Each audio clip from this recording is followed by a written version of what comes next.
In December, I noticed a pattern in my life that's always been there, but for some reason I was always missing it. It was so on the surface that I was genuinely surprised that I didn't notice it earlier. The pattern was about me chasing after all these goals and never feeling truly satisfied, never feeling truly content or truly happy with myself. I was really stunned when I realized that. I realized that I cannot relax in the present moment because I'm always chasing after something.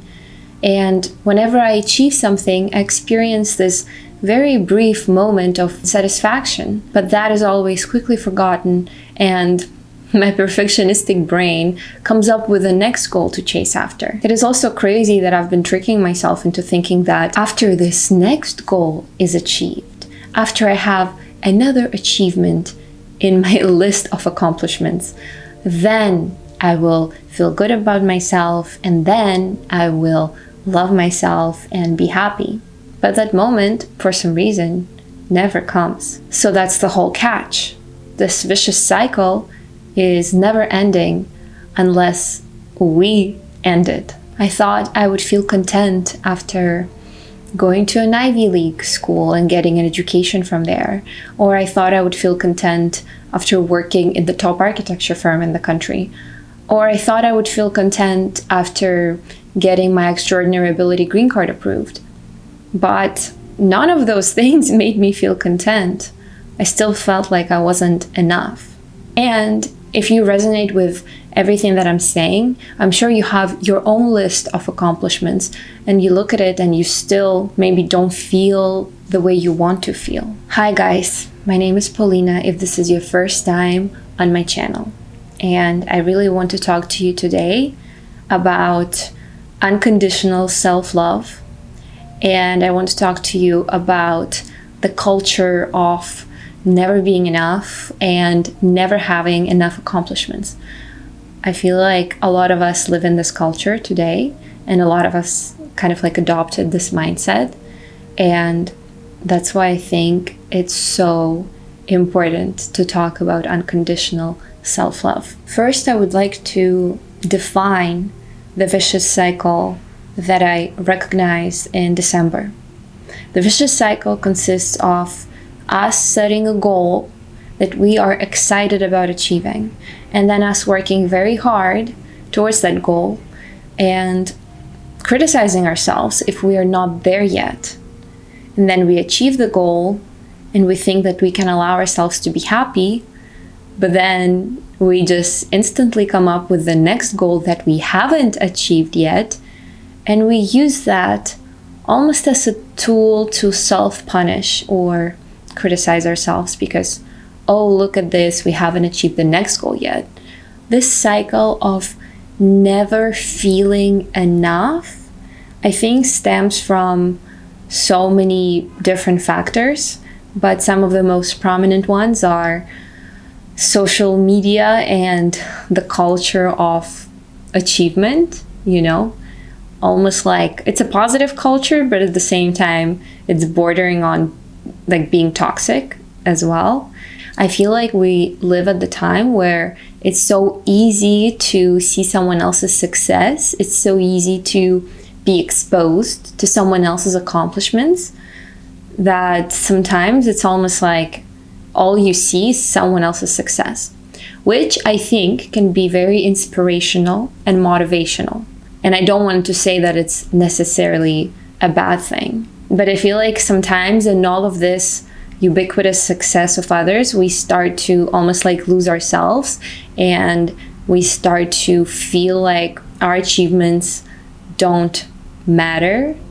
And there's always someone out there who is faster, better, stronger, and any other superlative adjective that you want to use here. So I feel like the culture that we live in right now, it really places a very high emphasis on success, and it's easy to start feeling like your accomplishments are just simply not enough. I personally find it very difficult to relax because I'm constantly thinking that I have so many goals I want to work on, and I shouldn't be resting. I shouldn't be wasting my time. I should constantly be grinding in order to be moving forward. Because unless I achieve XYZ, I cannot feel good about myself. I shouldn't stop. I should just keep going at it. And I think in this hamster wheel race, we can lose the sense of how precious life is and how precious this present moment is. And we also, I don't know, we kind of underplay who we really are, and we underplay what we've already done and how far we've come, because we are just constantly bombarded with what other people have done, you know? And it's easy to forget that your own path is a unique path, and you truly shouldn't compare yourself to anyone else. I think some other big factors that contribute to this vicious cycle of feeling like you're never enough are genetics and upbringing. There are a lot of people out there, including myself, that have perfectionistic tendencies.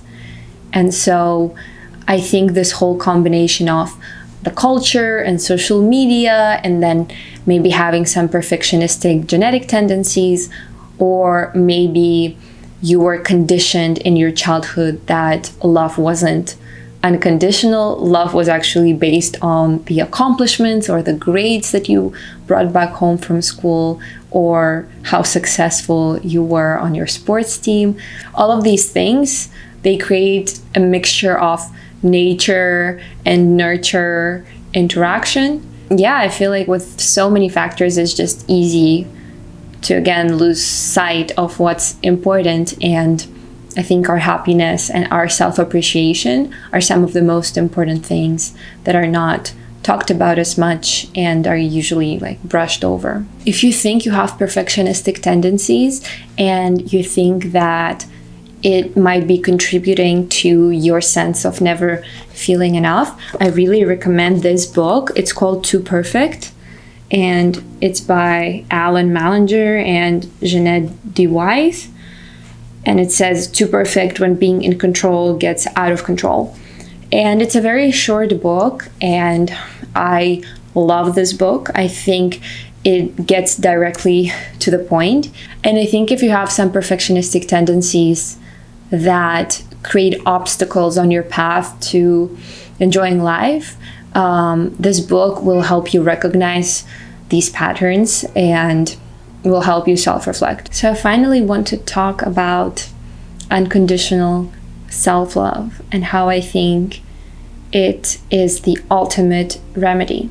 I think that we are very powerful, and I think we shouldn't victimize ourselves, and I think we should find peace and love that we crave within ourselves. I don't think we will get it from exterior achievements. I don't think we will get it from other people. I think we should truly resolve to giving it to us ourselves. Like I mentioned, with upbringing, certain people internalize the idea that love was conditional and it was based on their accomplishments. But right now we are already adults, and it's really important to rewire our brains, and it's really important to learn to love ourselves unconditionally. When I had that crucial realization in December that I was just incessantly criticizing myself, I sat down to journal and I wrote down all of the possible worst case scenarios that my life could possibly get into. And in every single one of those worst case scenarios, I wrote that I will still love myself no matter what. Any worst case scenario that you can think about, and for every person, those worst case scenarios will be different.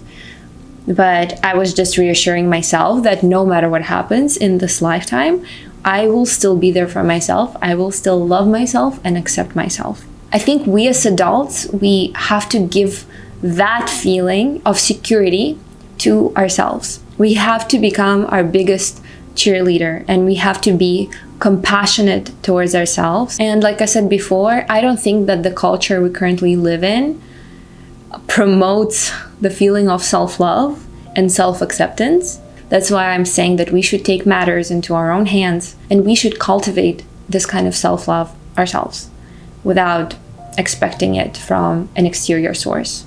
And I also want to say that I believe that once we cultivate and once we nurture that feeling of self-love, the world will respond to us differently, because I ultimately think that the world is a large mirror, and whatever we project out, we ultimately receive back, almost like a boomerang effect or whatever you want to call it. That's why having this stable feeling of self-love is so essential. If you want to enhance this feeling of self-love, I really recommend the books of Louise Hay. She was such an outstanding person who talked a lot about your relationship with your body, your relationship with yourself, your relationship with your inner child. And I find that techniques and practices from her books are very, very powerful. I hope that you enjoy this literature. In concluding this video, I just want to say that I wish you so much love and I wish you so much happiness. And I hope you have both of these things, no matter where you are on your own personal journey. The sense of happiness and the feeling of love should be there independently of your success. And lastly, I want to encourage you to nourish this unconditional self-love, because that's our greatest immunity from the toxic culture that might surround us. I really hope that this video uplifted you, and I hope to see you in my next one. Bye, guys.